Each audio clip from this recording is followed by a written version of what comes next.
तो ये आज जियोमॉर्फोलॉजी जो यूनिट आप लोग पढ़ रहे हैं वो आप उसका ये आज आखिरी टॉपिक है जो मैं आज पढ़ाऊंगा आप लोगों को। तो एक एक शॉर्ट रिवीजन का भी मैंने बनाया हुआ है, but for that just a minute, just hold on.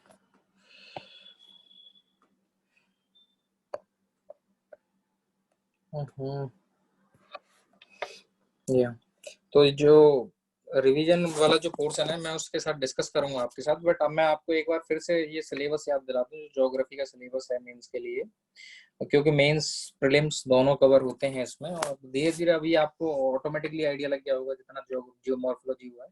तो इसमें आपके जो सिलेबस में है एक पार्ट है ज्योग्राफी का salient features of world physical geography. आपको क्या लगता है इससे कैसे सवाल पूछे जाएंगे?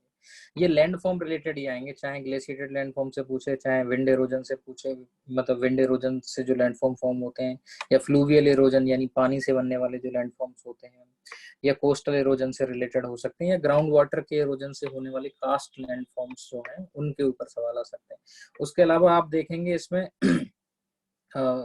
इसमें पूछा दिया है कि जियो फिजिकल फिनोमेना। तो जियो फिजिकल फिनोमेना कौन कौन सी फिनोमेना है? आपके अर्थक्वेक्स आते हैं, ऑलरेडी इसने बता रखा है। अर्थक्वेक, सुनामी जो हम ऑलरेडी डिस्कस कर सकते हैं, volcanic activities we have discuss in details, ठीक है। And then cyclonic and other features को जो है कवर किया जाएगा क्लाइमेटोलॉजी वाले पोर्शन में, जो नेक्स्ट 2 दिन के बाद स्टार्ट होगा। बीच में 2 दिन का गैप है, उसके बाद I will start with that, ठीक है। अच्छा, ये geographical features and their location changes because of location changes. ये जनरली क्या है, ये location changes in the critical features mostly water bodies and ice caps, तो melting of glaciers and disappearance of the lakes and change in the path of major rivers as something is happening. So this is most of environment and ecology related, ठीक है। तो इसे environment and ecology वाले portion में cover कर लिया जाएगा। In flora and fauna and their effect on the changes, this is also environmental geography part.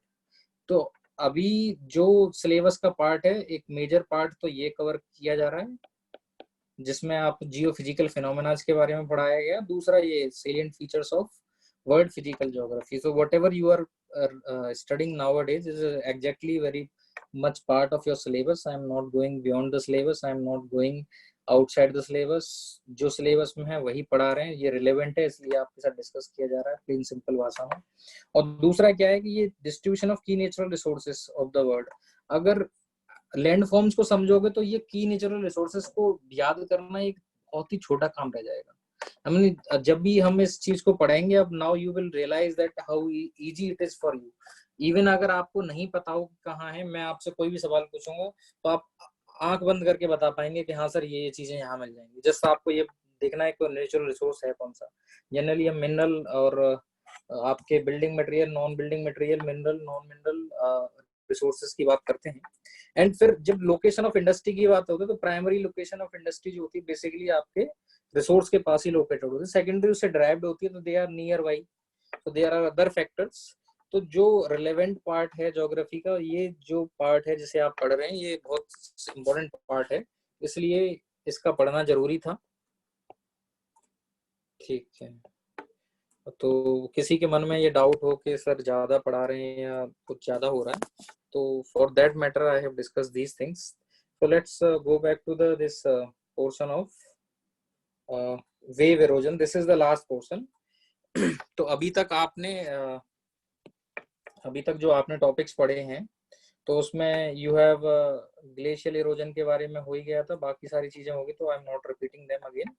So let's talk about directly. अभी कल हम डेल्टा एंड एस्चुरी के बारे में डिस्कस कर रहे थे, डेल्टा एंड एस्चुरी। तो बताया भी था कि डेल्टा तो लैंड का एक्सटेंशन था और आप देख रहे थे एस्चुरी के अंदर ओशियन आपका अंदर की तरफ आ गया। तो अब कोस्टल लैंडफॉर्म की बात करते हैं, ये लास्ट है। तो the last kind of a landform which you will study, and with this in fact the whole earth के जितने भी लैंडफॉर्म है सबको आप एक्सप्लेन कर पाओगे with 1 or 2 exceptions। मैंने जो अभी डिस्कस नहीं किया है वो बस मास वेस्टिंग नहीं किया है, जो लैंड स्लाइड्स वगैरह होते हैं। So I will discuss that some other time, ठीक है। तो अब ये देखिए, ये ओशियन है, ठीक है। दिस इज योर ये ओशियन वाला है, तो ये ओशियन में वेव्स जो है इधर मूव कर रही है। वेव्स क्या है, ये पानी वेव्स के फॉर्म में ही होता है, और ये विंड के ड्रैग की वजह से वेव्स जनरेट होती हैं। और इन डिटेल ओशियनोग्राफी वाले पोर्शन में ओशियन करंट, दो चीजों, एक ओशियन करंट्स होती हैं और एक वेव्स होती हैं। तो वेव केवल ऊपर हिस्से में ही होती हैं और ये विंड की वजह से होती हैं। और करंट एक्चुअली परमानेंट फ्लो होता है एक डायरेक्शन में, तो वो यूनिडायरेक्शनल फ्लो है। तो वी विल सी के करंट और वेव्स में क्यों जनरेट हुई हैं, वो इन डिटेल पढ़ना होता है।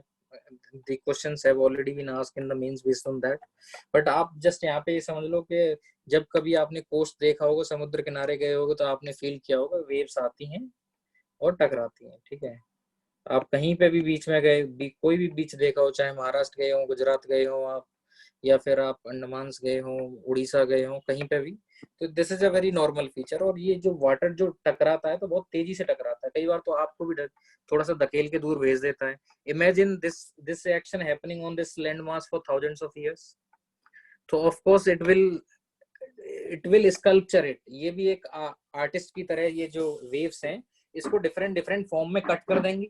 तो किन किन फॉर्म में कट करेंगी, जब ये कट करेंगी तो कुछ ना कुछ तो मटेरियल यहाँ से टूटेगा ना, और ये जो मटेरियल टूट के ये जमा भी होगा।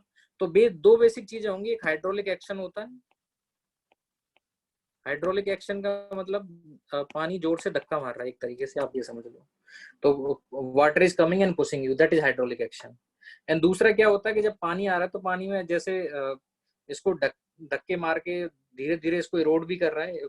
ये पानी होता है, इसके कोस्ट पे थोड़े बहुत सेडिमेंट होते हैं, उनको भी साथ लेके आ रहा है। तो ये सेडिमेंट भी टकरा रहे हैं जाके, तो ये टकराते हैं तो सामने वाले को भी इरोड करते हैं और आपस में भी टकरा के ये पतले होते जाते हैं। इसको बोलते हैं एट्रीशन। तो जितने सारे इरोजन बताए थे उनमें भी आपको बार बार मैंने कोरेजन एंड एट्रीशन के बारे में बताया ही था, तो सेम थिंग यहाँ पे भी है। तो ये पार्टिकल टूट टूट के ये भी महीन होते जाएंगे और ये भी कहीं डिपॉजिट होंगे, उनसे भी कुछ फीचर्स बनेंगे। तो आपको एक इरोडेड फीचर्स मिलेंगे, दूसरे आपके मिलेंगे आपको डिपोजिशन वाले फीचर। तो पहले इरोजन वाले पढ़ लें, जैसे हमने सब जगह पढ़े थे। तो ये कोस्ट था, जनरली आप देखोगे इस तरीके से कटा हुआ है। तो ये वाले पोर्शन जो आगे निकले हुए हैं इसको क्या बोल रहे हैं हम, हेडलैंड। ये हेड की तरफ है और ये कट के पीछे की तरफ चला गया गड्ढा बन के एक तरीके से, ये एक्चुअली आपका बे वाला एरिया होता है। और जैसे जैसे कटता जाएगा सेडिमेंट यहाँ गिरते जाएंगे, उनसे यहाँ पे बीच बनते हैं। अब ऐसा क्यों हुआ, मन में विचार तो आएगा कि भाई ये कोस्ट तो एक जैसा ही था, वेव ऐसी भी नहीं आई थी, कोई ऐसी वेव तो चल नहीं रही थी। It was not because of के वेव ऐसे आ रही थी ना, ऐसा नहीं हुआ है। ये ऐसा इसलिए हुआ है, ऐसा इसलिए हुआ कि यहाँ पे वेव इधर की तरफ आते जा रहे थे, लेकिन यहाँ पे जो रॉक है वो सेम नहीं है। जो ज्यादा कट गया है वो सॉफ्ट रॉक था, जो नहीं कटा है ये हार्ड रॉक था। ये ज्यादा कट गया, ये सॉफ्ट रॉक था। तो रॉक जरूरी नहीं है कि सारे सारे यूनिफॉर्म रॉक हों। तो जो हार्ड रॉक होंगे they will be difficult to cut. So what will happen that ये जो है हेड, इनको डिफिकल्ट होगा, ये इरोजन रेजिस्टेंट है एक तरीके से, ये इनका ब्रेकेज नहीं होगा आसानी से। और ये जो सॉफ्ट रॉक है वो कटते जाएंगे आसानी से। अब कटते जाएंगे तो इनसे जो मटेरियल है वो भी यहाँ डिपॉजिट होते जाएगा, धीरे धीरे बीचेस भी डेवलप होते जाएंगे। तो you will see different kind of a feature. तो सॉफ्ट रॉक, तो अभी यहाँ पे दो चीजें तो समझ में आ रही होंगी कम से कम, कि ये जो कोई भी कोस्टल एरिया है, कोस्टल लैंड मास है, it can be convert into headland and bay. ये वाली आपके हो गई हेडलैंड एरिया, ये आपका बे एरिया। तो ऐसा एरिया जो होता है उसको बोलते हैं बे। अगर ये एरिया बहुत ज्यादा वाइड हो जाए इस टाइप का तो उसको बोल देंगे बाद में गल्फ। ठीक है, तो बस बे और गल्फ में इतना ही अंतर होता है। और ये बहुत पतला होता है ऐसा, तो इसको क्या बोल देते, क्रीक बोल देते। ठीक है, क्रीक बोल देते। तो ये तो जस्ट नोमेनक्लेचर है क्रीक, बे एंड गल्फ की, कि ये इसका शेप कितना बड़ा है। यूजुअली अगर ये बहुत डीप दूर तक कट करते करते ऐसे चले जाता, इस टाइप का अगर शेप दिखता तो हम उसे गल्फ बोल देते। और जनरली इतना ज्यादा डीप में इरोजन नहीं होता है, तो ये जो जो कोस्टल वाले एरिया है यहाँ पर ज्यादातर आपको यही नाम मिलेंगे, बे मिलेंगे। ठीक है, अब देखेंगे डिपोजिशन से और क्या क्या हो सकता है। ठीक है, तो this is just an information that कि जो वेव्स आ रही हैं they can cut it, they can cause, बहुत ही ज्यादा प्रेशर डालेंगे बिकॉज ऑफ हाइड्रोलिक एक्शन, और उसके अलावा कुछ सेडिमेंट होंगे वो भी आके टकरा रहे हैं इनसे, तो वो इसको भी रोड करेंगे और खुद भी छोटे हो जाएंगे। तो आगे चलते हैं कि क्या क्या फिर देखने को मिलेगा। तो तो ये देखिए कि ये आपका रॉक था, ये आपका रॉक था, और this was your waves coming, waves पानी की इधर से आ रही थी। तो ये जो रॉक है ये हार्ड रॉक है, ये सॉफ्ट है। तो जिस तरीके से आपने देखा था नदियां जब ऊपर से गिर रही थी तो हार्ड रॉक सॉफ्ट रॉक में तो वाटरफॉल्स बनने लग गए थे, क्योंकि सॉफ्ट रॉक आसानी से कटने लगा। तो उसी तरीके से सेम सिचुएशन यहाँ पे भी होगी। ये डिफिकल्ट टू इरोड होगा तो ये तो कटा नहीं, ये ज्यादा कट गया, ये कटा नहीं, ये ज्यादा, तो ये बाहर की तरफ है। इधर से देखोगे तो पानी यहाँ तक है, ओशियन यहाँ है। तो ये ऐसा नहीं लग रहा है जैसे कि ओशियन के अंदर प्रोजेक्टेड है, ओशियन के अंदर खड़े हुए हैं। तो इनको हमने बोल दिया हेडलैंड, ये जाले इससे जो क्या बोल दिया हेडलैंड। और ये जो अंदर तक कट गए हैं इनको बोल दिया बे। बे टाइप दिस इज इस टाइप का कोई भी जो फीचर होगा उसको हम बोलते हैं बे। तो bay and headland is a common feature because of जो मोर रेजिस्टेंट रॉक होगा वो नहीं कटेगा आसानी से, जो सॉफ्ट रॉक होंगे लेस रेजिस्टेंट रॉक होंगे जैसे लाइमस्टोन वगैरह के रॉक्स वो आसानी से कट जाते हैं। सो इस तरीके से you get headland and bays. ठीक है, तो I hope things are clear कि हेडलैंड क्या है और बे क्या है।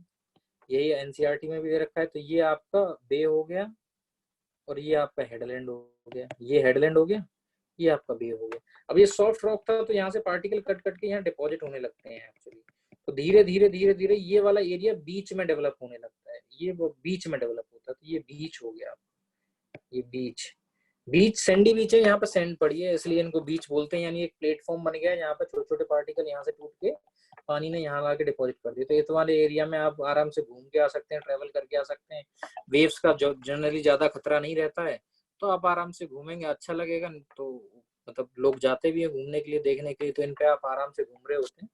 सो दे सेडिमेंट कहाँ से आए, समुद्र कहीं ऐसा तो नहीं नीचे से उठा के लाया है, उसने इस कोस्ट को काट काट कर, और यही पार्टिकल आपके छोटे साइज के हो गए because of attrition, and this is how your which have form. तो बीच हो गया। अब ये जो हेड है ये एक्चुअली रेजिस्टेंट रॉक है, तो ये आसानी से बीच में ये कटता नहीं है, मैं बताऊंगा आगे।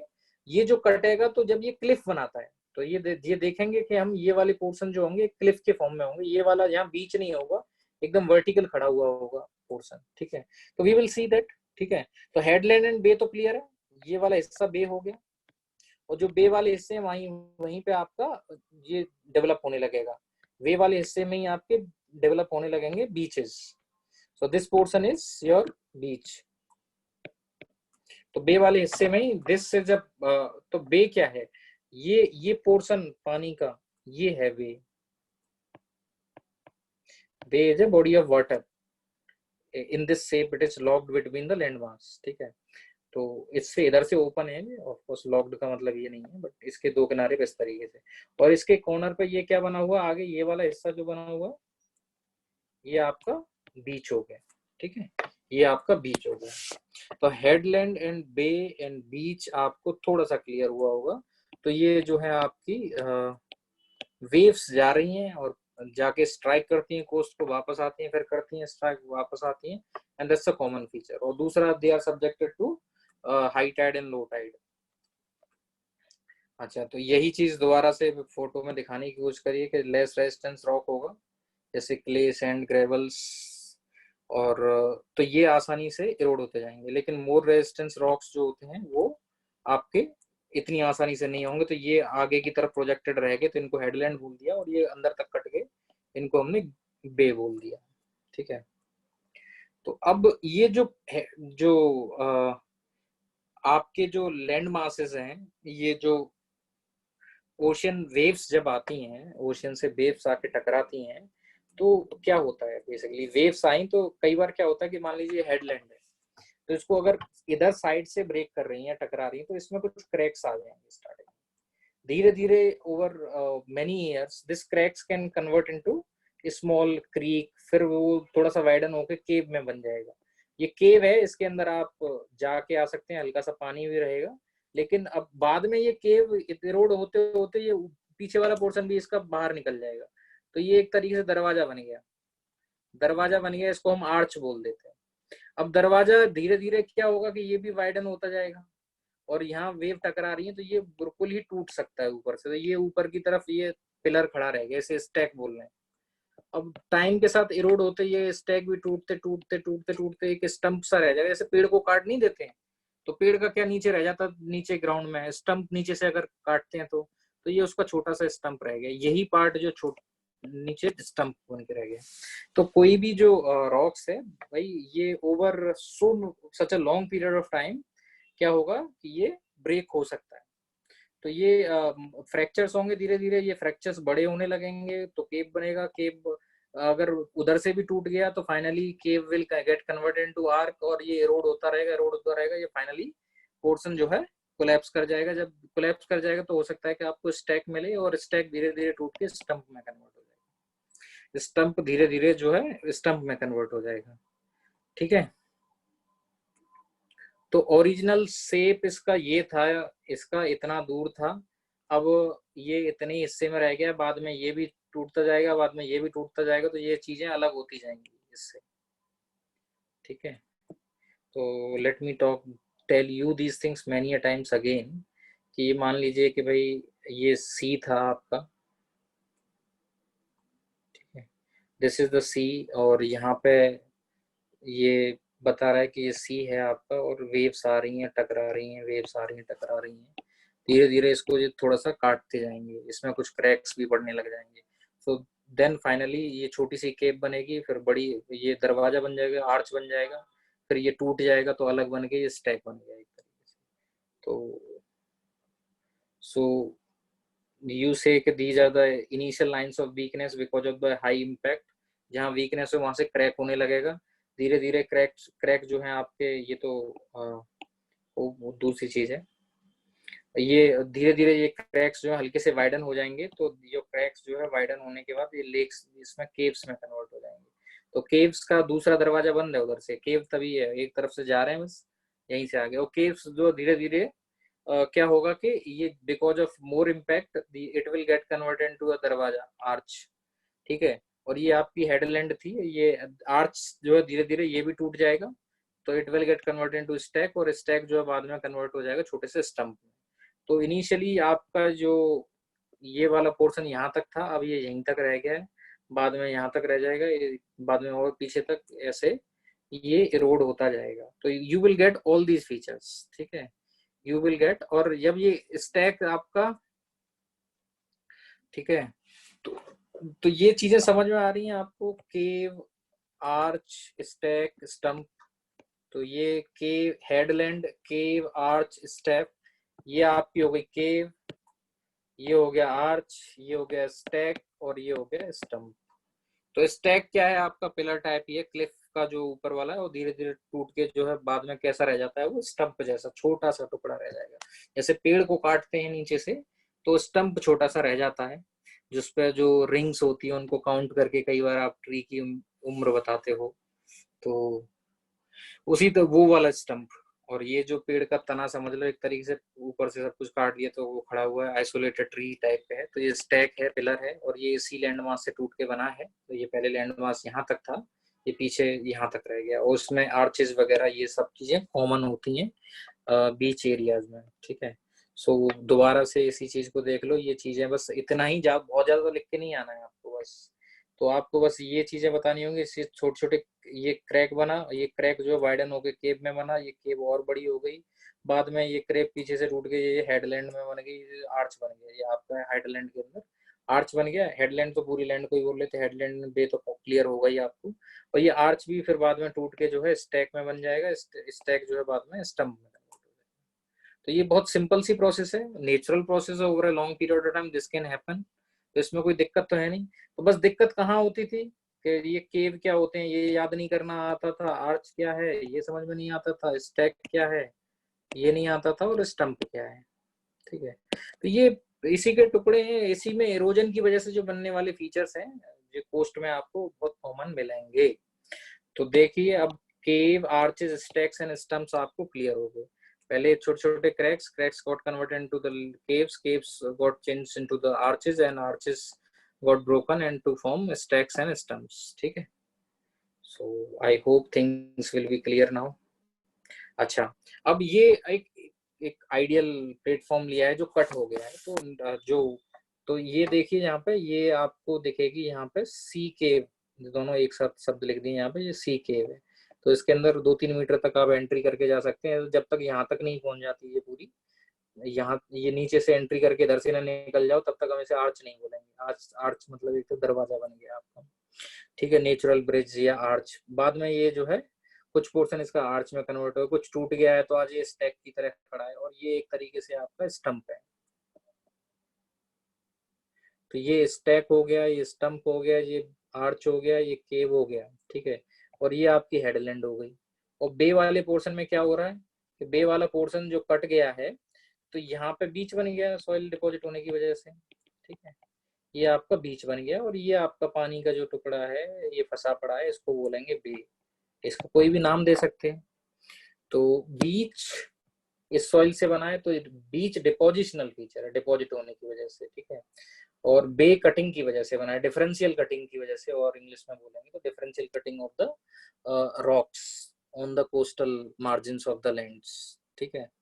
सो कई बार क्या होगा कि ऐसा हो सकता है कि ये पानी यहाँ से एंट्री करे और ऊपर से निकल आए, ऊपर से निकल आए, जैसा कि आपने देखा था कि जो लाइमस्टोन के केव्स होते थे, लाइमस्टोन कॉमनली सी किनारों पे मिलता है और वो पानी से घुल के बन जाते, तो यहाँ पे आसानी से ऐसा हो सकता है कि ये ब्लो होल बन जाए। मतलब तो यहाँ से जब केव बनी है, तो केव की दूसरी साइड में अगर रेजिस्टेंट रॉक हुआ और ऊपर में जो है लेस रेजिस्टेंस है, तो कई बार ये टूट के क्रैक जो है, यहाँ से पानी ऊपर से आने लग जाता है, तो उसको ब्लो होल बोल देते हैं। यहाँ से पानी ब्लो होने लगेगा, और बहुत ही कॉमन सा होगा। आप घूमने जाएंगे तो आपको भी देख के मजा आएगा, पानी बार बार यहाँ से जैसे वेव टकरा रही होगी, पानी ऊपर की तरफ भागेगा बस, तो वेव आएगी फिर चली जाएगी, फिर आएगी चली जाएगी, तो ये कॉमन सा होता है।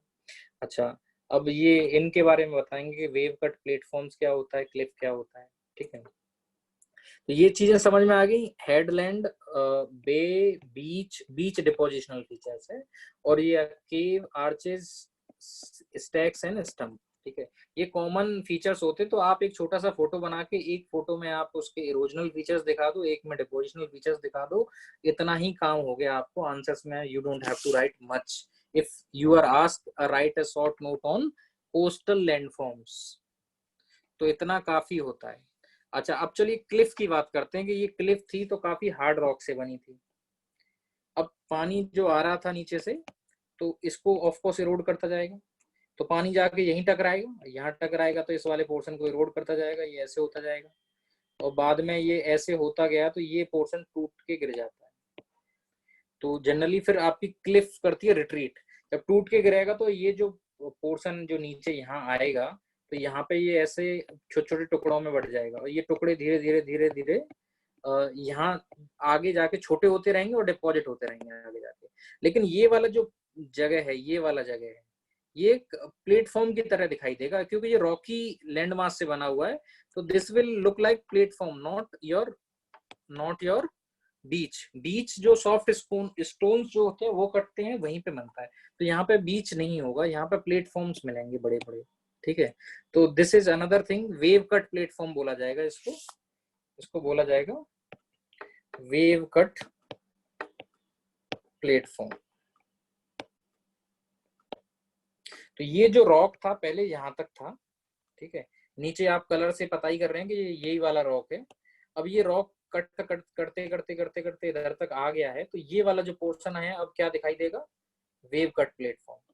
वेव कट प्लेटफॉर्म के फॉर्म में दिखाई देगा जब ये पानी का लेवल उधर नीचे चला जाएगा, या लो टाइड में ये एक्सपोज होंगे, आसानी से दिखेंगे आप लोग, जिन पे वॉक भी कर सकते हैं, but they will B Rocky wave cut platforms. ये उसकी क्लिफ होगी, क्लिफ नीचे से रोड होती जाती है, टूटती जाती है, ये स्टीप फेस है उसका क्लिफ का। तो क्लिफ का बनना और रॉकी वेव कट प्लेटफॉर्म का बनना भी कॉमन है। ये जो आपका जो हेडलैंड होगा, जो आपका रेजिस्टेंट रॉक होगा, उसमें ये फीचर्स आपको मिलेंगे जो डिफिकल्ट टू इरोड करना होता है, ठीक है। अच्छा, अब डिपोजिशनल में बात कर लेते हैं। तो मैंने जो इरोजन में बात किया वो तो एक हेडलैंड और बे के बारे में बताया। हेडलैंड जो है टूट के किन 4 तरीकों से बच सकती है, और ये किधर इम्पैक्ट ज्यादा होगा वो कई बार डिपेंड करता है कि विंड की डायरेक्शन क्या है। विंड की डायरेक्शन जो है वेव की डायरेक्शन को कंट्रोल करती है, इसलिए बहुत सारे टाइप के फीचर्स आपको देखने को मिलने लग गए, ठीक है। इसलिए you got many type of features, जैसे कि ब्लो होल हो गया आपका, और ये के ब्रेज स्टैक एंड स्टंप हो गए, and then I expand the cliff and wave cut platform. अब डिपोजिशन की बात कर लेते हैं। अब ये जो कटिंग हो रही है या क्लिफ टूट के जो गिर रहे हैं, या जब बे वाला पोर्शन कट हुआ है, तो ये सेडिमेंट कहाँ जाएगा, और इस टुकड़ों के साथ क्या होगा, धीरे धीरे आपस में भी तो टकराएंगे, तो ये छोटे होते जाएंगे, छोटे होते जाएंगे। तो what will happen with them, कि दे विल बिकम स्मॉलर, और विद द टाइम्स जो है दे विल, जो बे वाले एरिया है यहाँ पे आपके बीचेस बनने लग जाएंगे, यहाँ पे बीचेस बनने लग जाएंगे। और ये जो है सेडिमेंट पानी के साथ पानी के साथ वेव्स के साथ जब वेव रिट्रीट कर रही होंगी, या फिर जब लो टाइड होता है, तो ये वापस आ जाते हैं। तो कई बार ये डिपॉजिट होके उससे लैंड से थोड़ा दूर जो है एक एनर्जी बार नहीं आती है, आपने एनर्जी बार देखी होगी, चॉकलेट बार देखी होगी, तो ऐसी तो होती है लंबी। तो कोई ऐसी फीचर को बोलते हैं बार। अगर ये सैंड से बनी तो सैंड बार, तो ये सैंड जो है कई बार सैंड बार के फॉर्म में भी डिपॉजिट हो जाती है। तो ये किनारे से दूर डिपॉजिट है। तो ऑफ शोर मतलब, ऑफ मीन्स नहीं बोलते हैं कि चलिए थोड़ा सा दूर हो जाइए, तो ऑफ का मतलब होना के मतलब दूर चले जाना, ठीक है। तो ये शोर से थोड़ा सा दूर है, तो ऑफ शोर सैंडबार, ऑफ शोर सैंडबार, तो मतलब आपके सैंड से बनी हुई है ये बार हैं आपकी। जैसे आप बाबा रामदेव की एनर्जी बार खाते हैं या कोई और बार खाते हैं, तो वो वाला बार है जो ईटिंग में जो होता है। तो उस टाइप का मतलब, इस टाइप का कोई भी स्ट्रक्चर होता है उसको अंग्रेजी में बार बोलते हैं, ठीक है। अब ऐसा हो सकता है कि ये आपका जो ये जो बीच वाला एरिया बना था, वो ये इसमें ऐसा हो सकता है कि ये वाले जो पोर्शंस हैं, ये जो सैंड है डिपॉजिट हो जाते पतले पतले इस टाइप के, ये सैंड लैंड से एक्सटेंड होते हुए ऐसी चली जाए, या लैंड यहाँ से ये ऐसे एक्सटेंड होके लैंड इससे जुड़ी हुई ऐसी लंबी लंबी फीचर्स बना दे। तो ये बार जो है ये तो दूर है, इसको तो बोल दिया आपने ऑफ शोर। ये ऐसा हो सकता है कि यहीं से शोर से ये ऐसे आर्क्यूट फॉर्म में ऐसे दूर तक चली जाए, तो इसको बोल देते हैं spit. Spit, this is extension of this bar, और जो कि लैंड से सी की तरफ जाता है, तो ये इनको बोला जाता है स्पिट। लेकिन कई बार क्या हो सकता है कि ये बार आपके माउथ पे बन जाते हैं, तो इन्होंने एक बैरियर बना दिया पानी के लिए, यहाँ से जो पानी एंटर करके जाता था उसके लिए बैरियर बना दिया। तो ऐसे बैरियर के बाद इनको बोलेंगे बैरियर बार, इन्होंने बैरियर बना दिया। और ऐसे केसेस में ये वाटर बॉडी, ये जो वाटर बॉडी है, ये इस वाटर बॉडी को क्या बोला जाएगा, ये है आपका बैक वाटर। कल क्वेश्चन पूछा जा रहा था बैक वाटर क्या, इसको ही बोलते हैं लगून। तो लगून क्या है, एक एनक्लोज्ड वाटर बॉडी है जो कि सी से कनेक्टेड है, सी से कनेक्टेड है, लेकिन उसके माउथ पे सैंड बार डिपॉजिट हो गया है, और उसके माउथ पे ये जो डिपोजिशन है सैंड बार की बजाय रॉक्स का भी हो सकता है, लेकिन उसका माउथ जो है ब्लॉक कर दिया गया है। तो ये जो अंदर वाला हिस्सा है इसको बोला जाता है लगून। ये दे आर, ये आपके आइलैंड के अराउंड भी बनते हैं, आपके अंडमान निकोबार आइलैंड्स में, आपके लक्षद्वीप आइलैंड में लगून्स बहुत सारे मिलेंगे। तो एक डिपोजिशन की वजह से लगून बनते हैं, एक कोरल आइलैंड्स के अंदर रीफ में सबमर्जेंस की वजह से भी आपके अटोल्स बनते हैं, वो भी एक टाइप के लगून है। तो जब कोरल्स की बात करेंगे तो अटोल्स की बात कर देंगे, बट लक्षद्वीप के सारे आइलैंड मोस्टली अटोल्स हैं। तो लक्षद्वीप अटोल भी कॉमन यूज वर्ड यूज सुना होगा आपने किताबों में ज्योग्राफी के लिए। तो this is your coastal lagoon, ठीक है। अच्छा, अब ये क्या हो रहा है कि यहाँ पे सैंडी तो डिपॉजिट हो रही है, राइट। ये जो सैंड डिपॉजिट हो रही है, जब मैं आपको डेजर्ट लैंडफॉर्म बता रहे थे उसमें भी तो यही सैंड थी। क्या कोस्ट पे हवा नहीं चलती है, हवा चलती है। तो जब सैंड है, हवा है, तो ये ड्यून्स नहीं बन सकते कि यहाँ पे बिल्कुल बन सकते हैं। तो you will get sand dunes. तो यहाँ पे जो बारचंस की शेप वाले थे लॉन्गिट्यूडनल ऐसे भी बन सकते हैं, यहाँ पे ऐसे रिपल्स वाले भी सैंड ड्यून्स बन सकते हैं। तो you will definitely get dunes, depend करेगा बीच पे सैंड कितनी है, विंड कितनी तेज है, और उसका एक्सटेंट कितना बड़ा है, उस हिसाब से यहाँ पर ड्यून्स मिलेंगे। तो आपको बीचेस पे भी ड्यून्स मिलते हैं, अगर बीच बड़ा है आपका, सॉइल ज्यादा है, विंड तेज है, तो this will definitely form dunes. तो आपको सैंड ड्यून्स भी मिलेंगे वहां पे। तो अब मेरा ये कहना है कि यहाँ से जो अगर लौटती हुई तरंगों के साथ, वेव्स के साथ मिट्टी यहाँ के जमा हो गई, तो ये जो है आपके ऑफशोर बार बना सकती है। किसी लैंड से कनेक्ट होते हुए ऐसे चली गई तो ये आपके स्पिट बना सकती है, सैंड स्पिट बोल देते हैं। अगर इन्होंने जो वेव वाला जो एरिया था उसको ब्लॉक कर दिया, तो हम उनको बैरियर बार बोलेंगे। और जो अंदर की बॉडी होगी, वाटर बॉडी, उसको क्या बोलेंगे? लगून बोलेंगे। ये लगून्स हैं आपके, ठीक है। और कई बार नदियां जो आती हैं अपने माउथ से पानी डिपॉजिट करती हैं, तो ये भी सेडिमेंट लेके आती हैं, तो they also contribute to making of these bars, sand bars जिन्हें हम बोल रहे हैं। तो आपको sand spit, offshore bar, barrier bar, sand bar का मतलब समझ में आ गया। अब ये मान लीजिए कोई वो था, स्टंप था, और ये क्लिफ टूटी, क्लिफ टूटी के टूटने के बाद उसका मटेरियल पड़ा हुआ है, तो ये लैंड है, ये बीच में या कोई आइलैंड हो सकता है, या एकदम आइसोलेटेड प्लेस था। धीरे धीरे ये जो क्लिफ से जो टूटा मटेरियल है, ये जो है स्मॉल होता गया और सेडिमेंट्स में कन्वर्ट होता गया, और ये जो बढ़ता बढ़ते इसको ज्वाइन कर लिया इसने, इसको ज्वाइन कर लिया। तो अगर किसी आइलैंड को या दूर पड़े हुए लैंड मास को, अगर किसी आइलैंड को या दूर पड़े हुए लैंड मास को एक सेडिमेंट की जो लेयर है, वो सेडिमेंट जो है इसे जोड़ दें इससे, तो यहाँ से इनके लिए रास्ता बन गया। तो इसको जो जो आपकी सीढ़ी है एक तरीके से, या यहाँ से जाने का रास्ता बन गया है, ये छोटा सा लैंड मास जो बन गया है, इसको बोलते हैं टोम्बोलो, ठीक है। टोम्बोलो इसको बोला जाता है। तो बस भाई इतने ही है, बीच है, टोम्बोलो, इतना लिखाना, टोम्बोलो, बीच, स्पिट समझ में आ गया, बार समझ में आ गया, बार में सैंड ड्यून समझ में आ गया। और कितना ज्यादा लिखोगे? एग्जामिनर फिर थोड़ा सोचने लग जाएगा, ज्यादा लिखोगे तो कि कितने मार्क्स दूं, ठीक है। तो so many features you have already told, इससे ज्यादा फीचर होते ही नहीं है, इससे ज्यादा फीचर बताने नहीं है। अब लगून को लगून बोल लो, बैक वाटर बोल लो, कुछ भी बोल लो। पुलिकट लेक क्या है? आपकी लगून है। इसरो का जो हेडक्वार्टर है वो पुलिकट लेक में ही है, वहीं से वो लॉन्च वॉन्च करते हैं अपने सैटेलाइट। तो श्री हरिकोटा जो है पुलिकट लेक के अंदर एक आइलैंड है, ठीक है। तो पुलिकट लेक के अंदर तो वो आपका लगून है। केरला के बैक वाटर्स क्या है? वो लगून है। तो बैक वाटर्स बोल लो, लगून बोल दो, और उनको आप लगून भी बोल सकते हैं, बैक वाटर्स भी बोल सकते हैं, ठीक है। तो कल ये पूछा जा रहा था। बाकी बीचेस इस तरीके से बन गए आपके, तो मुझे नहीं लगता कि कोई बहुत ज्यादा दिक्कत वाली समस्या है।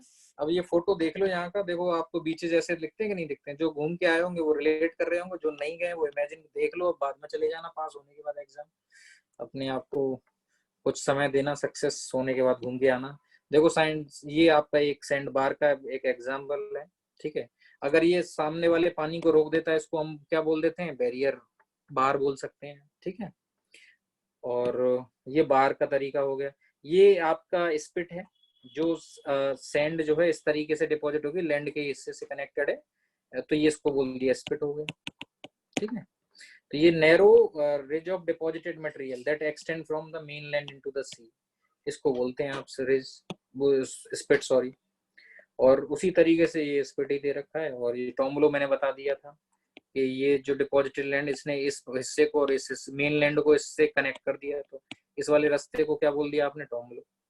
यही है छोटा सा, और कुछ है नहीं इसमें। Let me show you the NCERT of this topic, वो क्या बताती है।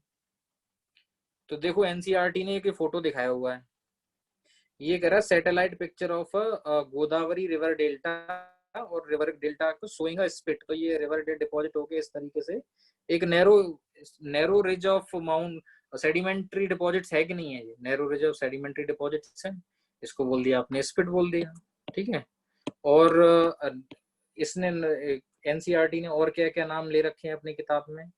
तो इसने ले रखा है बार, तो हमने बता दिया सैंड बार, सैंड डिपॉजिट से बैरियर। तो जो जो बार आप किसी का रास्ता रोक दे, उसके माउथ पे बन जाए, तो उसको बोल देंगे बैरियर बार। और स्पिट जो है मेन लैंड से कनेक्टेड आगे तक एक्सटेंड नैरो, इस तरीके को स्पिट हो गया। चलो ठीक है। देन और क्या नाम दिया इन्होंने? अच्छा, बीचेस एंड ड्यून्स का बोला, तो बीच तो बता दिया हमने, सैंड ड्यून्स भी बता दिए। बीच कैसे बने, सैंड ड्यून्स कैसे बने, और ड्यून्स तो आप जो है डेजर्ट में भी इसी तरीके से एक्सप्लेन किए थे, पढ़े थे, ठीक है। तो बहुत आसान हो गया। तो व्हाट एल्स इज लेफ्ट? हाँ, क्लिफ बता दिए, टेरेस बता दिए, वेव कट प्लेटफॉर्म को ही टेरेस बोल रहे हैं, वेव कट प्लेटफॉर्म का थोड़ा सा ऊंचा हिस्सा होगा तो उसको टेरेस बोल दिया है। केव्स बता दिए हमने, स्टैक्स बता दिए, स्टंप बता दिए, ठीक है। रिज और आपके आर्चेस बता दिए इरोजनल लैंड फॉर्म्स में। और क्या नाम दिया है इन्होंने? कोई नाम लिया है नया? नहीं। तो बस अच्छा, इन्होंने अब क्या होगा कि इन्होंने दो नाम और लिए यहाँ पे जो आपको बाद में कभी परेशान कर सकता है, कोई ज्यादा थोड़ा सा दिखाए तो, कि एडवांसिंग सीवार्ड। अगर या तो ऐसा हो सकता है कि लैंड जो है सी की तरफ बढ़ती जा रही है, तो हम ऐसे कोस्ट को क्या बोलेंगे, इमर्जिंग कोस्ट, एडवांसिंग कोस्ट। अगर पानी जो है समुद्र का कट करते करते करते, जैसे क्लिफ को नहीं देखा था आपने, कट करते, बे को कट करते अंदर की तरफ जा रहा है, तो हम उसको क्या बोलेंगे, रिट्रीटिंग कोस्ट या सबमर्ज कोस्ट या लैंडवर्ड कोस्ट, रिट्रीटिंग लैंडवर्ड या सबमर्ज कोस्ट। तो emergence, coast of emergence, coast of submergence, या coast of advancing, coast of retreating. तो अब वेस्टर्न घाट साइड में देखते हो तो क्या हो रहा है कि समुद्र जो है ज्यादा अंदर की तरफ आ रहा है, तो ये कोस्ट ऑफ सबमर्जेंस हो गया, राइट। तो ये जो है सी एडवांस कर रहा है लैंड की तरफ। लेकिन अब उधर ही बे ऑफ बंगाल की तरफ देखते हैं, तो जो है लैंड जो है सी की तरफ एडवांस करती जा रही है, लैंड सी की तरफ है, तो हम उसको बोलेंगे इमरजेंट कोस्ट। तो ईस्टर्न कोस्ट वेस्टर्न कोस्ट में अंतर आता है, तो आप अंग्रेजी के दो शब्दों का इस्तेमाल तो कर सकते हैं। ईस्टर्न कोस्ट आपका इमरजेंट कोस्ट है और वेस्टर्न कोस्ट आपका सबमर्जेंस कोस्ट है, या रिट्रीटिंग या रेट्रोग्रेड एंड एडवांसिंग कोस्ट, इस तरीके के नाम दे सकते हैं। तो ईस्टर्न कोस्ट को आप एडवांसिंग कोस्ट कोर्स या इमर्जिंग कोस्ट बोल सकते हैं, और इसको वेस्टर्न घाट वाली साइड में जो वेस्टर्न साइड में है उसको क्या बोल सकते हैं, रिट्रीटिंग या रेट्रोग्रेड कोस्ट। तो ये थोड़ा सा और दो शब्द थे जो आपको परेशान कर सकते थे। Other than I don't find anything difficult और अनयूजुअल और प्रॉब्लमेटिक इन दिस टॉपिक। बाकी विंड इरोजन के आगे वाले टॉपिक्स तो हमने कर ही लिए थे, डिफ्लेशन, होलो वगैरह बता ही दिए थे, पेडिमेंट्स जो बताया था बता ही दिया, mushroom, table rock, pedestal rock, ये तो डिटेल्स में आपको बता दिए थे। जैसे एक रीडिंग मान लेना, plain reading, you know much more than we talked about dunes. तो ड्यून्स देखो जहाँ सॉइल है, विंड है, वहां ये सब चीजें बन जाती हैं, तो we have already talked about them. तो सी पे भी बन सकती हैं, मतलब बीचेस पे भी ये बन सकती हैं। सो डोंट फॉरगेट दैट कि सैंड ड्यून्स जो है केवल और केवल डेजर्ट में ही बनेंगे, वो यहाँ पे भी बन सकते हैं। तो इस तरीके से ये टॉपिक तो आपका हो गया, ठीक है, इसमें बहुत ज्यादा नहीं था, ठीक है। So let me just revise you the basic things जो अभी तक पढ़ी हैं, ठीक है। हाँ, कोई मेजर इंटरप्शन?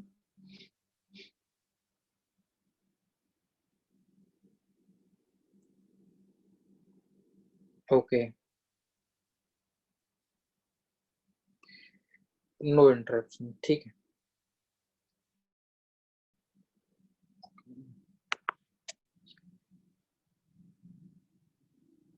तो अब मैं आपको एक ब्रॉडर पिक्चर बता रहा हूँ कि हमने अभी तक क्या पढ़ लिया है। This was a good line, I thought कि आई विल, बट अभी इतना टाइम नहीं है तो I can not explain it, but believe me, everything you have ever wanted is always there on the other side of the fear. So you need to overcome your fear and you need to do what is required.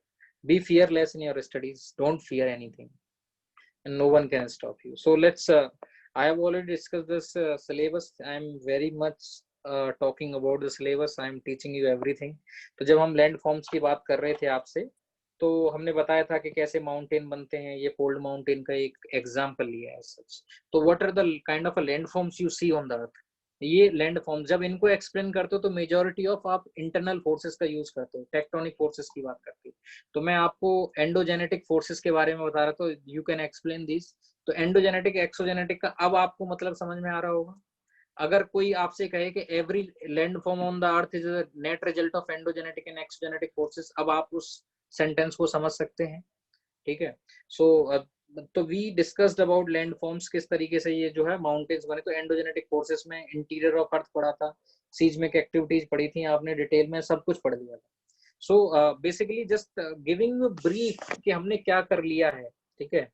तो we saw this land form के fold mountains and other mountains जो है आपके, these are the land form, ये कैसे बने होंगे। तो इंटरनल फोर्सेस पे डोमिनेट कर रहे थे। जब हम आइलैंड की बात कर रहे थे तब हमने बताया था कि आइलैंड्स कैसे बने होंगे, ठीक है।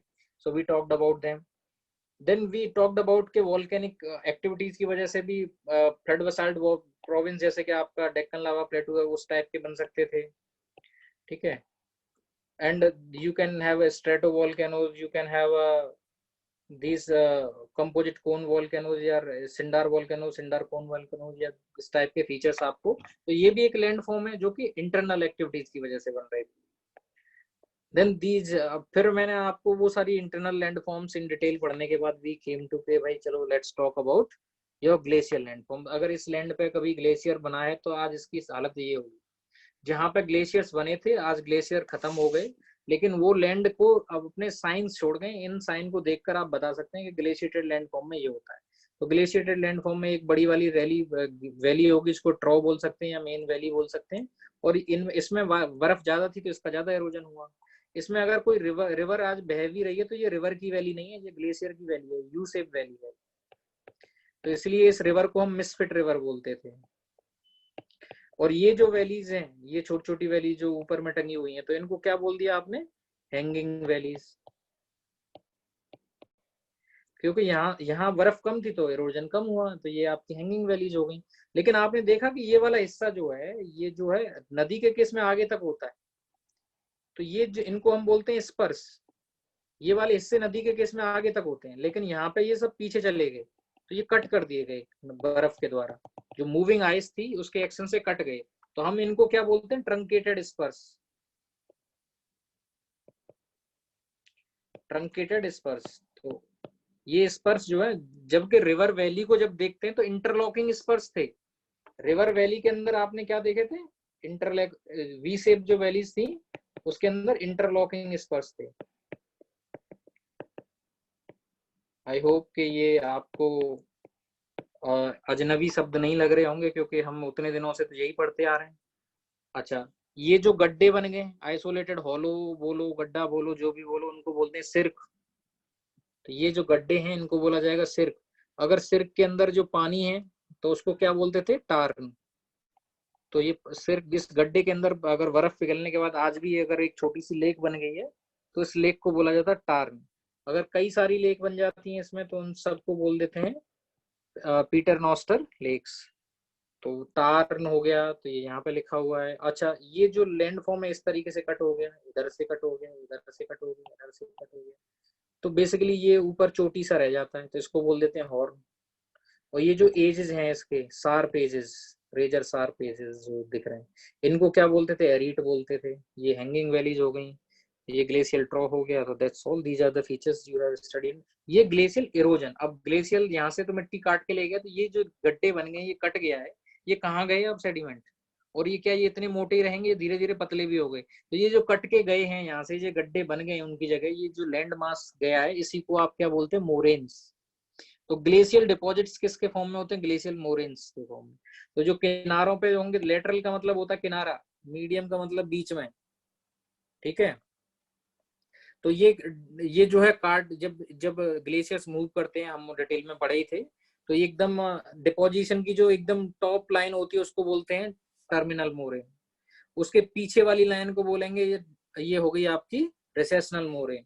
तो ग्लेशियर भाई रिसीड करता जाएगा, छोड़ता जाएगा। तो ये जो प्लेन्स है इनको बोल देंगे आउटवाश प्लेन्स।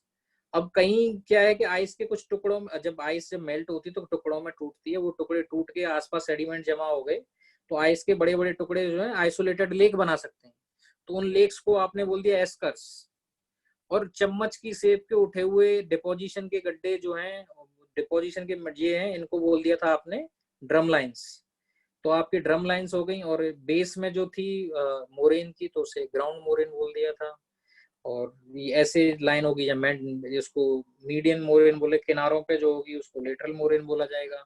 तो drumlin, median moraine, lateral moraine, ground moraine, outwash plain, eskers, और रिसेशनल मोरेन, टर्मिनल मोरेन, ये सारी चीजें आपने डिपोजिशनल प्लेन्स में पढ़ी थी। उसी तरीके से जब ग्राउंड वाटर किस तरीके से कट करता है, तो जैसे कोई लाइमस्टोन या डोलोमाइट का लैंडफॉर्म आ गया, लाइमस्टोन या डोलोमाइट का, लाइमस्टोन का या डोलोमाइट का, तो इनकी दिक्कत ये है कि ये पानी में घुल जाते हैं। और लाइमस्टोन डोलोमाइट जो है आपके सी क्रिएचर्स की जो सेल्स होती हैं उनसे बने होते हैं, तो ये बायोलॉजिकल ओरिजिन के रॉक्स हैं। पर ये अब इनमें ये घुल जाएंगे तो इनमें गड्ढे हो जाएंगे, घुल जाएंगे तो इनमें गड्ढे हो जाएंगे, गड्ढों को सिंक बोलेंगे। ये गड्ढे हो सकता है समय के साथ कोलैप्स कर जाएं तो इनको सिंक होल बोल देंगे। तो इसको सिंक होल बोल दिया, इसको कोलैप्स सिंक होल बोल दिया। और हो सकता है गड्ढे जो है आपस में मिलके 2-3 गड्ढे इस तरीके से पूरा वही बना दें, एक वैली बना दें, तो हम उसे सिंक वैली बोल देंगे। तो कोलैप्स सिंक होल हो गए, नॉर्मल सिंक होल हो गए, कोलैप्स वैली हो गई। अब पानी ये रॉक्स के बीच से यहाँ आ सकता है, रॉक्स के बीच से ऐसे, तो ये पानी जब जैसे जैसे मूव करेगा इन सब चीजों में, तो नीचे ऐसे अब यहाँ पे पहुंचा, इसमें से इरोजन पानी जो है इवोपरेट हो सकता है। इवोपरेट हो जाए तो ये जो है कैल्शियम यहीं पे जम जाएगा दोबारा से। तो जब ऊपर में जब जमता है उनको क्या बोलते हैं, स्टैक स्टेलेक्टाइट। तो टाइट ऊपर में, और नीचे वाली जो, और ऊपर से बूंद बूंद टपकते हुए नीचे नीचे आ जाएगा, और यहाँ पे भी ये डिपॉजिट होकर ऊपर की तरफ बढ़ता जाएगा, तो इसको स्टेलेगमाइट बोलते हैं। तो कई बार ये आपस में मिलते मिलते मिल जाएंगे तो उसको पिलर बना लेंगे। मैंने बताया था बारतंग आइलैंड जो है, बारतंग आइलैंड जो है अंडमान निकोबार का, वहां पे लाइमस्टोन केव्स हैं, बहुत सारे विजिटर जाते हैं लाइमस्टोन केव को देखने के लिए। जब आप यहाँ पे पोर्ट ब्लेयर में लैंड करते हैं, वहां से आप बाई रोड जाते हैं, वो रोड जो है अंडमान ट्रंक रोड है, वो जरावा ट्राइबल रिजर्व से होके जाता है बारतंग आइलैंड के लिए। और बारतंग आइलैंड में you see all these features.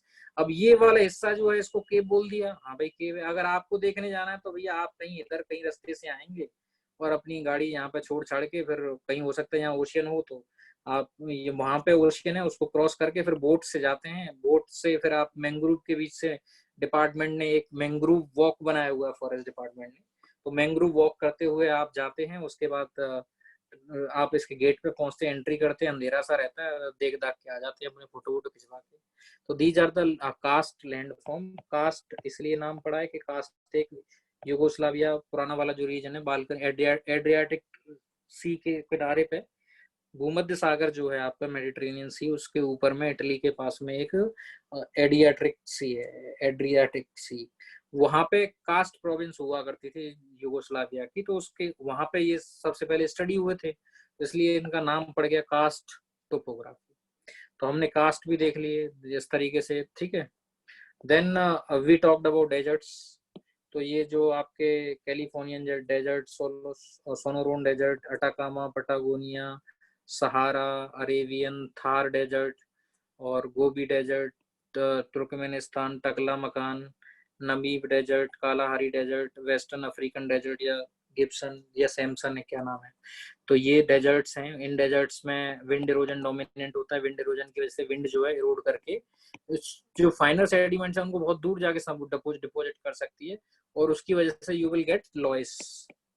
लॉइस क्या है, फाइन सेडिमेंट्स जो डिपॉजिट हो जाते हैं, और ये बहुत ही फर्टाइल लैंड्स होती हैं। तो ये भी एक लैंड फॉर्म मिल गया इनकी वजह से, ठीक है। और दूसरा इसकी वजह से डिपॉजिट जो लैंड फॉर्म बनने वाले थे उनमें तो हमने डिटेल बात की थी, ठीक है।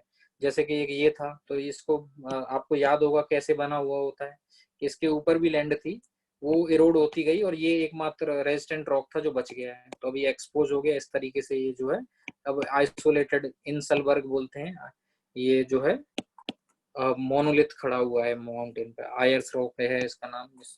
ये वाला एरिया जो है इसका पेडिमेंट हो गया। लॉइस के बारे में बता ही दिया था, ये बहुत ही फर्टाइल रीजन्स हैं, ये भी आपके ओशन से विंड इरोजन का रिजल्ट है इनका फॉर्मेशन।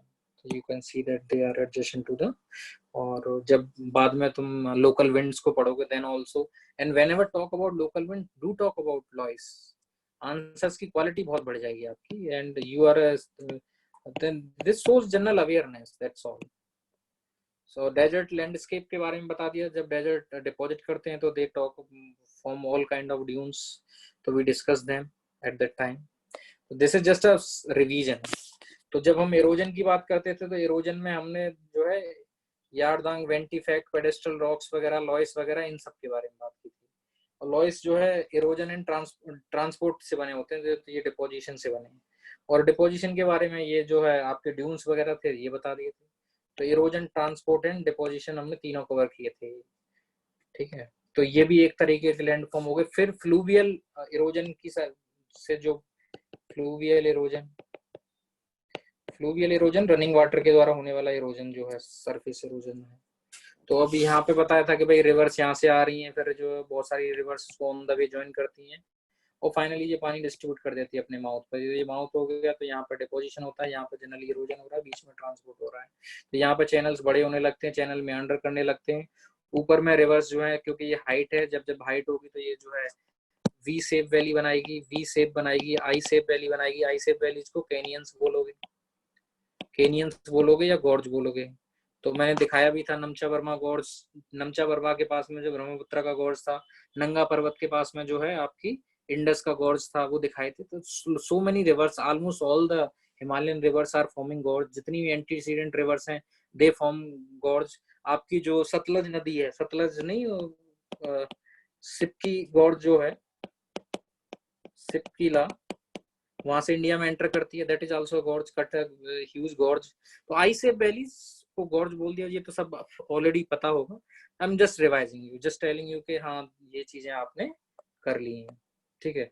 और रिवर की लंबाई के अलोंग, यहाँ से रिवर शुरू होती है इतनी ऊंचाई से और यहाँ पे आके खत्म होती है, यहाँ बेस लेवल है, यहाँ ओशियन लेवल है, यहाँ इरोजन नहीं होता है क्योंकि ओशियन लेवल पे मिल गई, बेस लेवल पे आ गई रिवर। तो ये उसकी जो प्रोफाइल होती है उसको बोलते हैं लॉन्गिट्यूडनल प्रोफाइल, लॉन्गिट्यूडनल, लॉन्गिट्यूडनल। तो अपर रीचेज में क्या एक्टिविटीज होती है, मिडिल में क्या होती है, लोअर में क्या होती है, ये एट लेंथ हम कल बात कर चुके हैं, 2 दिन से बात कर रहे हैं। और अपर में जैसे किस तरीके से वाटरफॉल्स बने तो उनके बारे में भी एट लेंथ बात हो गई है। अलुवियन, फेन एंड कोन के बारे में जैसे ही बताया था कि जब भी नदियां जो हैं आपके पहाड़ों से पहली बार प्लेन में आएंगी तो इनकी स्पीड अचानक से कम हो जाएगी, तो इनके सेडिमेंट जो है डिपॉजिट हो जाएंगे। तो फेन्स जो होंगे वो आपको कहाँ दिखाई देंगे, जब भी पहाड़ों से एकदम से प्लेन में एंटर की होगी। तो इन जगहों को क्या बोला जाता है, द्वार। तो ये अलीपुर द्वार, हरिद्वार, ये सब द्वार हैं आपके, ठीक है। तो हरिद्वार पे नहीं बोला कि गंगा जी जो है आपकी पहाड़ियों से निकलकर प्लेन्स में आ गई, तो वहां द्वार बना लिया उन्होंने, तो वो फैन ही है द्वार आपका, ठीक है। So I hope you understand. Then we talked about flood plains, और फ्लड प्लेन्स को कल एट लेंथ बात किया था। फ्लड प्लेन्स ये होते हैं, और इनमें खादर, भांगर और बब्बर तराई प्लेन्स के बारे में बात की थी, किस तरीके से बने थे, इसके अंदर मियांडरिंग होती थी। और ये जो है ऑक्सबो लेक्स वगैरह जो है बहुत डिटेल में हमने 2 दिन से पढ़ रहे हैं। Of course you understand these khadar plain, bhangar plains, ये वाले प्लेन्स, ये स्टार्टिंग वाले जो है आपके खादर हो गए, भागर हो गए, और तराई एंड भागर, ठीक है। These 4 kinds you have already known. जब रिवर अपने माउथ पे जाती है तो वो डेल्टा बनाती है, these are also land forms. So you have explain actually, जब रिवर जो है बहुत स्पीड से, यहाँ तो रिवर की स्पीड 0 हो गई, सारे सेडिमेंट डिपॉजिट कर दिए, और यहाँ रिवर बहुत स्पीड से आ रही थी, बहुत स्पीड से आ रही थी, इट कीप्स ऑन कटिंग। तो समुद्र में जब एंटर होती है तो ये रुकती नहीं है, वो अंदर तक चली जाती है। तो जब कटिंग करती हुई जाती है तो इसका मतलब जो पानी को जगह मिल जाती है, ऊपर से समुद्र का पानी चला जाता है। तो यहाँ फ्रेश वाटर और जो है आपका ओशियनिक वाटर दोनों मिल रहे हैं। तो न तो इसकी सैलिनिटी समुद्र के पानी जैसी होगी, न तो इसकी फ्रेश वाटर जैसी होगी। तो इस पानी को क्या बोला जाएगा, ब्रैकिश वाटर, ब्रैकिश वाटर बोला जाएगा, ठीक है। तो ब्रैकिश वाटर जो होता है ना तो फ्रेश होता है ना ये होता है। चिल्का लेक क्या है आपकी, वो भी जितनी भी ये जो है आपके बैक वाटर जितने भी हैं वो मोस्टली जो है आपके ब्रैकिश वाटर लेक्स हैं। तो चिल्का लेक जो है आपकी वो भी ऐसी थी। चिल्का लेक के साथ क्या हुआ कि धीरे धीरे क्या हुआ, चिल्का लेक का जो आगे से जो एक बैरियर इतना बड़ा बन गया कि चिल्का लेक जो में समुद्र की तरफ से पानी आना बंद हो गया। तो क्या हुआ कि चिल्का लेक का करेक्टर चेंज होने लग गया, चिल्का लेक जो है आपकी फ्रेश वाटर में कन्वर्ट होने लग गई। अब फ्रेश वाटर में कन्वर्ट हो गई तो जिसमें हिस्टोरिकली जो स्पीसीज थी वो सरवाइव करना, अब वो they were not adapted to that. तो इसके अंदर जो है आपको वो मिलती है, ये जो है डॉल्फिन बहुत ज्यादा मिलती है इसमें, ठीक है। इसके अंदर जो क्या बोलते हैं, कौन सी डॉल्फिन है, ये आपकी इसमें डॉल्फिन्स की संख्या बहुत ज्यादा थी। तो इसके लिए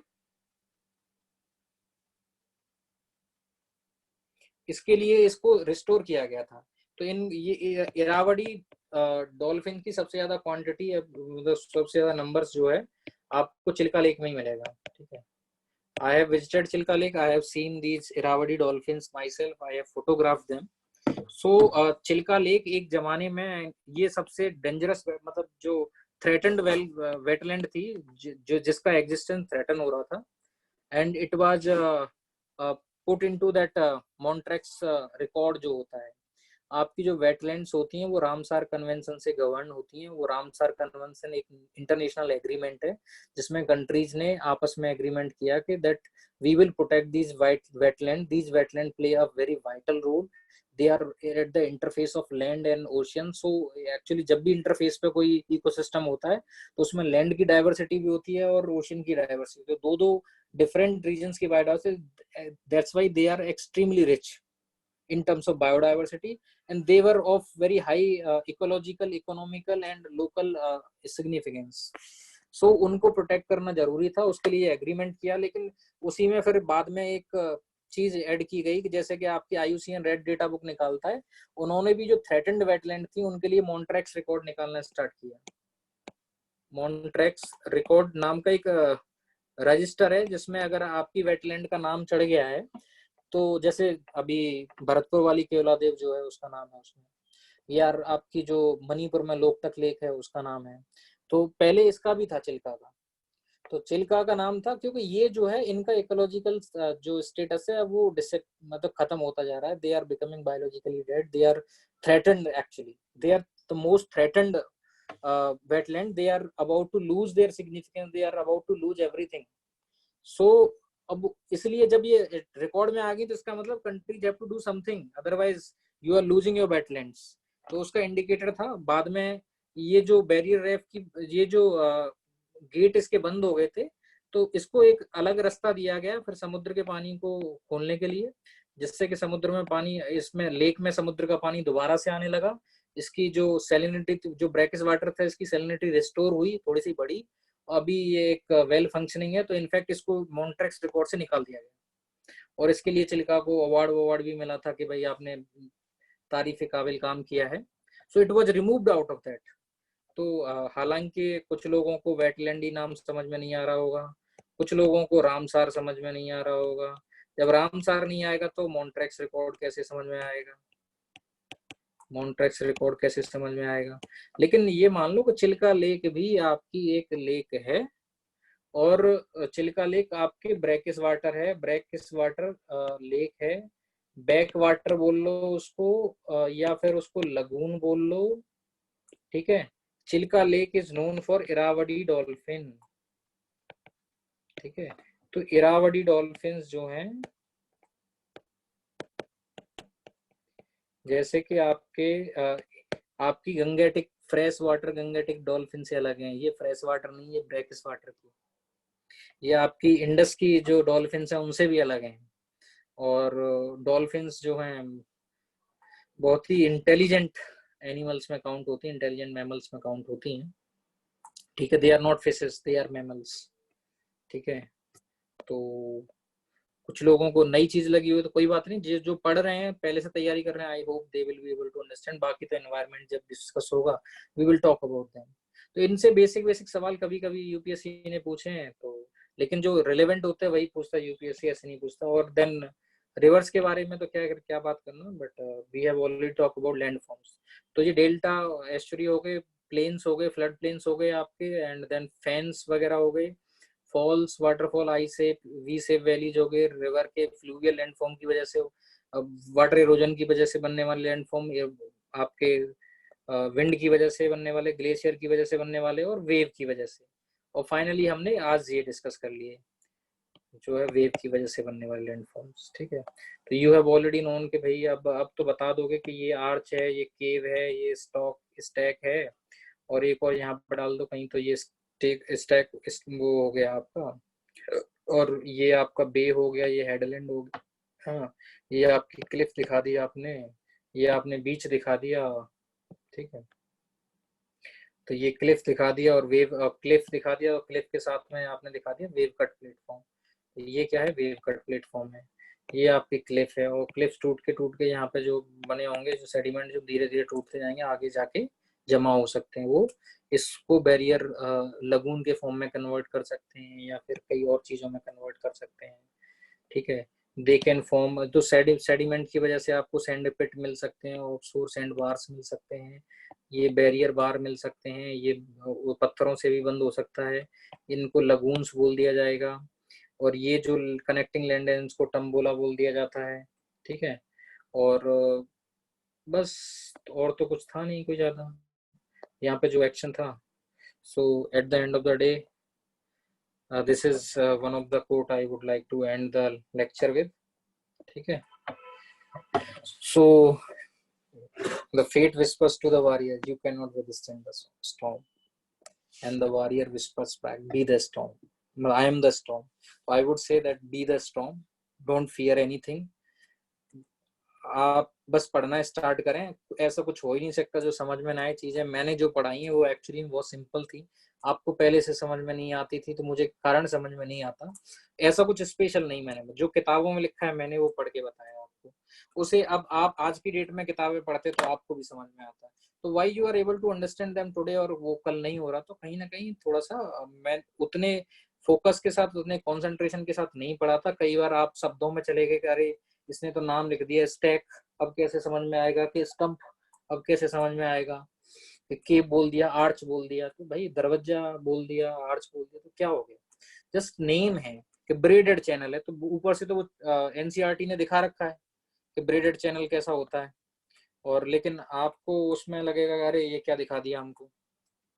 so just I would say कि जैसे कि ये था,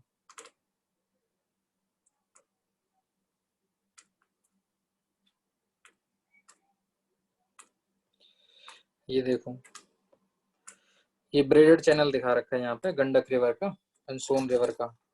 तो ब्रेडेड का मतलब क्या होता है, ऐसा नहीं लगता दूर से और ऊपर से देखो तो ये क्या है, चोटी नहीं लग रही किसी की, तो ब्रेड जैसा लग रहा है, तो चैनल इस टाइप का तो हमने कल हालांकि डिस्कस कर लिया था in detail. So this portion of geomorphology is over for you. ठीक है, सो डोंट फियर एनीथिंग, और जम के पढ़ो। अब टेंशन डिप्रेशन उनका जमाना गया, इतना समय नहीं है, 4 महीने का समय है, बहुत कम समय है, और बहुत कम भी नहीं है, बस पढ़ते जाओ, ये मतलब बेस्ट समय है, 4 महीने तक आराम से गाड़ी चल सकती है किसी की भी, सेल्फ मोटिवेशन पे, just work hard and don't look back, don't look this side और that side, just move with speed, keep on moving, because ये 4 महीने तक I am sure everyone can run, and if you run constantly for 4 months without worrying about, without taking tension, then there is, I don't see any reason that you should not succeed, I should not see any reason. चलिए, thank you so much for today, and I'll let you know about the next class. Ramsar convention is related to wetland, हाँ,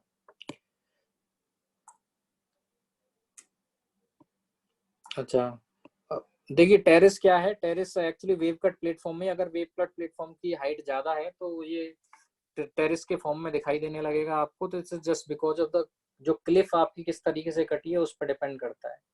तो अगर Cliff थोड़ा सा ज्यादा और ऊपर होती तो उसको हम टेरेस बोल देते हैं, और इनफैक्ट जो क्लिफ, जो ऊपर वाला हिस्सा है क्लिफ वाला, वो बहुत ज्यादा ऊंचा नहीं है तो वो ही टेरेस बन जाता है आपका।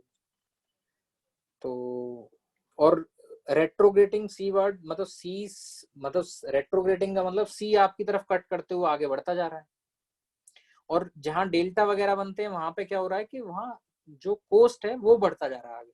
तो इस तरीके से आप एडवांसिंग कोस्ट हो सकता है और एक रेट्रोग्रेटिंग कोस्ट हो सकता है। अभी ईस्टर्न घाट में बहुत सारी रिवर्स के डेल्टा हैं, तो land has gone to much into the ocean, that's why you call them by advancing coast है आपका, advancing and retreating.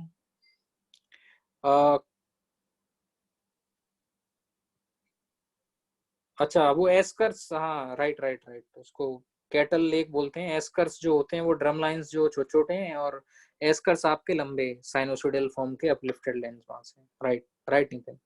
Ramsar convention 1971 में, ईरान की सिटी जो है रामसार सिटी है ईरान के अंदर एक, अगर दिल्ली में होती तो दिल्ली कन्वेंशन बोलते, या लखनऊ में होती लखनऊ कन्वेंशन बोलते, आगरा में होती तो आगरा कन्वेंशन बोलते, कानपुर में होती तो कानपुर कन्वेंशन बोलते। ऐसे ही ईरान के शहर रामसार में 1971 में बहुत सारे देशों ने मिलकर एक चर्चा की कि हमें वेटलैंड भी प्रोटेक्ट करनी है। तो आज जब तुम सिटी फ्लड्स की बात करते हो तो एक there is a major reason is that कि most of the cities have lost the wetland act as a cushion, they are the recharging points of ground water. वो सब चीजें बंद हो गई तो आपके, और फ्लड के टाइम पे फ्लड को मॉडरेट करती थी, तो अब वो चीजें बंद हो गई, तो इसलिए अर्बन फ्लड्स जो हैं बहुत कॉमन होने लग गए हैं। और चेन्नई वगैरह में जो फ्लड्स आए उनका एक मेजर रीजन ये है कि most of the wetland have been reclaimed और वहां पे बिल्डिंगें बना दी हैं। तो Ramsar site is about protecting these wetlands. India has around 26-27 Ramsar sites in India. तो we will talk about them. तो राम्स अभी पहले 26 थी, now I think 4-5 3-4 were added, so I am not aware कि कौन कौन सी थी, but some of my friends have work in that time, so उनके डिस्ट्रिक्ट्स में उनके एरियाज में थी वो। तो जब पढ़ेंगे तो we will talk about them. तो Ramsar sites are for wetlands. 1971 में ये एग्रीमेंट हुआ था, मल्टीलेटरल एग्रीमेंट है कंट्रीज के बीच में, और उसी में एक रजिस्टर बनाया गया था कि भाई चलो ठीक है, जैसे IUCN लेके आ गया रेड डेटा बुक, ये लेके आ गया अपना मैनट्रैक्स रिपोर्ट, कि जो ज्यादा थ्रेटन्ड है, जो ज्यादा बीमार है, जो क्रिटिकली इल टाइप की आपकी वेटलैंड है, जिनको बचाने की बहुत ज्यादा आवश्यकता है, उनका रिकॉर्ड है। तो बस एक इंफॉर्मेशन है, और रामसर साइट में कंट्री शेयर इंफॉर्मेशन, और किसी भी साइट को अगर इंटरनेशनल रिकॉग्निशन मिलता है तो countries start taking it seriously. So it's there is, you are not getting anything, just you share your expertise and you start getting उसे, अगर रिकॉग्निशन मिला है, this is world things it's important, तो country start working on it. तो अरे मुझे तो पता है 1971 में ईरान में हुआ था, मुझे मत बताओ। देखो, अगर आपकी नदियां मिट्टी ढोके लाती जा रही हैं और पटकती जा रही हैं ओशियन के अंदर, तो इसका मतलब है आपका लैंड जो है बढ़ता जा रहा है ओशियन के अंदर। तो डेल्टा क्या है, तो ईस्टर्न कोस्ट पे बहुत सारे डेल्टा हैं, लेकिन वेस्ट कोस्ट पे देखोगे तो क्या हो रहा है कि बहुत सारी एस्चुरीज हैं, तो जो बचा हुआ लैंड है उसमें भी नदियां, ओशियन वाटर आ गया, ब्रैकिश वाटर, बहुत सारी जो है आपकी ब्रैकिश वाटर लेक्स हैं, और जो है आपका ओशियन एंटर कर गया है वहां पे। ब्रैकिश वाटर लेक तो आपको ईस्टर्न पार्ट में मिल जाएंगे, लेकिन एस्चुरीज हैं, तो इसका मतलब ओशियन एंट्री कर गया लैंड के, तो लैंड खत्म होती जा रही, कम होती जा रही है। तो जो वेस्टर्न घाट के जो है वेस्टर्न प्लेन्स हैं, वो और भी पतले होते जा रहे हैं, ऑलरेडी छोटे हैं वो और भी पतले होते जा रहे हैं। जो ईस्टर्न घाट के जो ईस्टर्न प्लेन्स हैं वो और भी बड़े होते जा रहे हैं समय के साथ। तो इसलिए एडवांसिंग एंड रिट्रीटिंग हो गया ईस्टर्न वेस्टर्न घाट, ईस्टर्न वेस्टर्न घाट नहीं, प्लेन्स में बोलो, ईस्टर्न वेस्टर्न प्लेन्स वाले रीजन में। अच्छा सौरभ, अभी 37 साइट हो गई हैं, चलो हो गई हैं तो बहुत ज्यादा है भाई, कुछ समय पहले तो 26 हुआ करती थी। अब there were many sites which were added recently, few months back. Now the advancement of the land into sea is clear, sir. They are also known for हाँ बायोडाइवर्सिटी के लिए मड फ्लैट्स, यहाँ पे आपके मैंग्रोव्स होते हैं, mud flats होते हैं, कोरल्स होते हैं, और कोरल्स जनरली आपके जो एडवांसिंग होंगे उधर नहीं होंगे, मिट्टी विट्टी से दूर होते हैं, तो इसलिए यहाँ पे, और उन्हें शांत एरिया चाहिए, तो we will talk about them at length.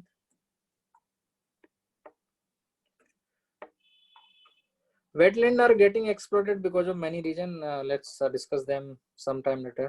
Rapid cataract and waterfall, ये एक ही तरीके होते हैं, पानी बहुत ज्यादा गिरे तो वाटरफॉल, थोड़ा कम गिरे तो रैपिड, और उससे भी कम गिरे तो कैटरेक्ट। मतलब जंप करते हुए जा रहा है तो थोड़ा थोड़ा छलकता हुआ जा रहा है तो कैटरेक्ट हो गया, थोड़ा सा और ज्यादा गिर गया तो रैपिड हो गया, और बहुत ज्यादा हाइट पे गिर गया, 25-30 मीटर को ही हम वाटरफॉल बोलने लगते हैं। धुआंधार वाटरफॉल में कितना गिरता है, धुआंधार फॉल्स जो है वहाँ 30 मीटर ही गिर रहे हैं, तो 25-30 meter is also good height. तो बाकी डोंट कंपेयर विद दैट के एंजल फॉल्स जो था वो तो 979 था।